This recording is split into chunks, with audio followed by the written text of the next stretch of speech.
Welcome to Code Sutra. In this video, I will be solving LeetCode problem number 958. Check the completeness of a binary tree. Or we have to check if the given tree is a complete binary tree. What is a complete binary tree in the first case? Suppose we are given 5 elements and we want to form a binary tree.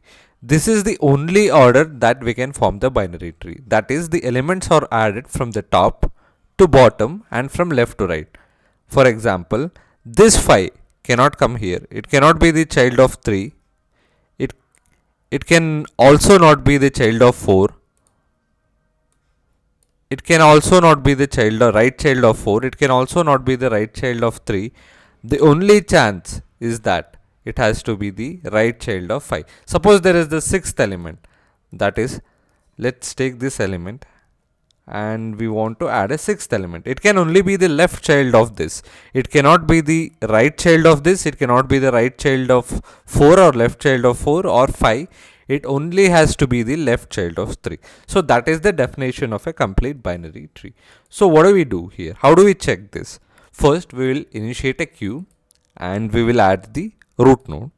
Then what we will be doing? We will be doing the same idea of the level order traversal. But here, instead of not adding the null elements, we will be adding the null elements also. And in the normal level order traversal, we used to check if the queue is not empty, then we used to continue. But here, once the queue's head is pointing at null, we can stop there. That is the idea. So what do? We remove this and we will be adding its left child and we will also be adding its right child. Then again, we will remove the root node and we will be adding 4 and we will be adding 5. That is the left child and the right child.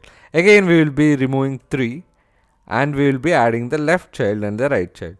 What is the left child and the right child? It will be null and null. Again, we will remove 4 and 5 and we will be adding its left child and right child respectively, and all of them will be equal to null and null. Finally, what do? We check if all the elements are null or not. That is, if it is null, we keep on removing and finally the queue will be empty, and if the queue is empty, finally we will return true. That is, this is a complete binary tree. Let's take a different example where it is not. For example, we will remove this 5 and make it the right child of 3. Let's make this the right child of 3. Remove this and this will become the right child. So let's follow the same thing. We will add 1 to the queue, then we will be removing this, we will be adding 2, we will be adding 3. Then after we have removed 2, that is the head node of the queue, we will be adding 4 and we will be adding null. Then what we will be adding? We will be adding the left and right child of 3, that is null again, and it will be 5. So then again we will be removing 4 and we will be adding the left and the right child, that is null and null again. So once we have removed this 4, we are pointing at null, so we need not continue. We can come out of the loop and we can check if all the values are null or all the values null. No, right? We will stop here, and since the queue is not empty, our answer will be false. So let me dive into the code. That is what we are doing. We are initiating a queue and we are adding the root element. We will peak until the value is not equal to null. That is, we will continue until the head node or the first node is not equal to null. Then what we do? We add the left child and the right child after removing the node.